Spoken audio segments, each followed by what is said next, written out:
அனைவருக்கும் வணக்கம். இன்னைக்கு நம்ம சூப்பரான டிஃபன் ரெசிபி தாங்க பார்க்க போறோம். சட்டுன்னு செஞ்சிடலாங்க. குழந்தைகளும் நல்லா விரும்பி சாப்பிடுவாங்க. வயசானவங்களுக்கும் கொடுக்கலாம். வேற என்னங்க, நம்ம இடியாப்பம் தாங்க. இடியாப்பம் பத்திய சாப்பாடு கிடையாதுங்க.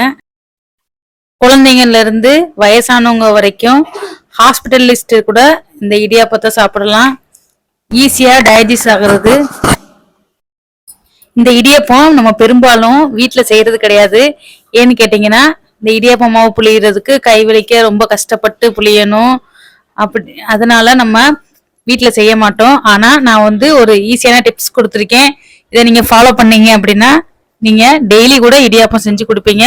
அந்த அளவுக்கு ரொம்ப ஈஸியானது. மித்த டிஃபன் செய்யறதை காட்டிலும் இது சீக்கிரமாகவே செஞ்சு கொடுத்துடலாம் உங்க பசங்களுக்கும் வீட்டில் உள்ள பெரியவங்களுக்கும். இப்போ வாங்க நம்ம இடியாப்பம் எப்படி செய்யுதுன்னு பார்க்கலாம். வீடியோக்குள்ள போறதுக்கு முன்னாடி நம்ம சேனலை சப்ஸ்கிரைப் பண்ணுங்க, பக்கத்துல இருக்க பெல் ஐக்கானை ப்ரெஸ் பண்ணுங்க. இப்போ வாங்க நம்ம வீடியோக்குள்ள போகலாம். இப்போ நம்ம இடியாப்பம் செய்யறதுக்கு வீட்டில் இருக்கிற பச்சரிசி மாவு நம்ம வீட்டில் அரைச்சி வச்சிருப்போங்களங்க, அதை யூஸ் பண்ணலாம். இல்லைன்னா கடையில் பாக்கெட் வாங்கி கூட யூஸ் பண்ணலாங்க. இப்போ பாருங்க, நான் வீட்டில் அரைச்சி வச்ச பச்சரிசி மாவை எடுத்துக்கிட்டு நம்ம தேவையான அளவு உப்பு சேர்த்துட்டு நல்லா மாவை நல்லா மிக்ஸ் பண்ணி கொடுக்கணுங்க. இப்போ பார்த்தீங்கன்னா உப்பு நல்லா மாவோட மிக்ஸ் ஆயிடுச்சு. அடுத்ததான் நம்ம ஹாட் வாட்டர் சேர்த்துக்கலாங்க. ஹாட் வாட்டர் நல்லா கை பொறுக்கிற அளவுக்கு சூடானதை நம்ம மாவுல சேர்த்துக்கலாங்க. சேர்த்துக்கிட்டு கொஞ்சம் கொஞ்சமாக தண்ணி ஊற்றி மாவை நல்லா பிசைஞ்சுக்கலாங்க. நம்மளுக்கு ஹாட் வாட்டர் சேர்த்தோம் அப்படின்னா நம்மளுக்கு இடியாப்பம் புளியறதுக்கு ரொம்ப சிம்பிளாக இருக்கும். சின்ன குழந்தைங்க கூட புளிஞ்சிடலாம் ஈஸியா. அந்த அளவுக்கு மாவு நல்லா சாஃப்டா இருக்குங்க நம்ம ஹாட் வாட்டர் யூஸ் பண்ணோம்னா. இப்போ பாருங்க, நல்லா தண்ணி தொளிச்சு பாருங்க, இந்த பதத்துக்கு நல்லா சூப்பரா பாருங்க நல்லா பிசைஞ்சு எடுத்துக்கிட்டோம். பிசைஞ்சு எடுத்ததை நம்ம இடியாப்ப உரல்ல போட்டு புளிஞ்சு எடுத்துட வேண்டியதாங்க. நம்ம பிசைஞ்சு எடுக்கிற பதம் கரெக்டா இருந்துச்சு அப்படின்னா நம்மளுக்கு இடியாப்பம் புளிய ரொம்ப ஈஸியா இருக்கும். நம்ம அழுத்தி புளிய வேண்டிய அவசியமே இல்லை.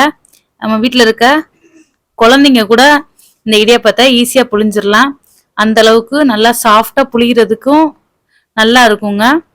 பாருங்க, இப்போ நம்ம புளிஞ்சிட்டு இட்லி சட்டியில வச்சாச்சு. பாருங்க, இந்த மாதிரி எல்லா மாவையுமே புளிஞ்சு நம்ம இடியாப்ப சட்டியில வச்சு இட்லி குக்கர்ல வச்சு வேக வச்சு எடுத்துக்கலாங்க.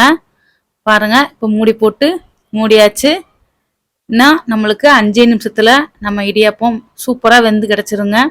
இப்போ பாருங்க, நம்ம இடியாப்பம் வெந்துருச்சு. இப்போ பாருங்க, பார்க்குறோம் இடியாப்பம் நல்லா சூப்பரா வெந்துருச்சு. 3 நிமிஷம் அல்லது 4 நிமிஷத்துலேயே நம்மளுக்கு இடியாப்பம் ரெடி ஆயிருங்க. ரொம்ப நேரம் வேக வைக்க வேண்டிய அவசியம் இல்லை. பாருங்க, நம்ம இடியாப்பம் சூப்பரா வெந்துருச்சு. இப்போ நம்ம ஒரு ஸ்பூனை வச்சு பிளேட்ல எடுத்து வச்சுக்கலாம்.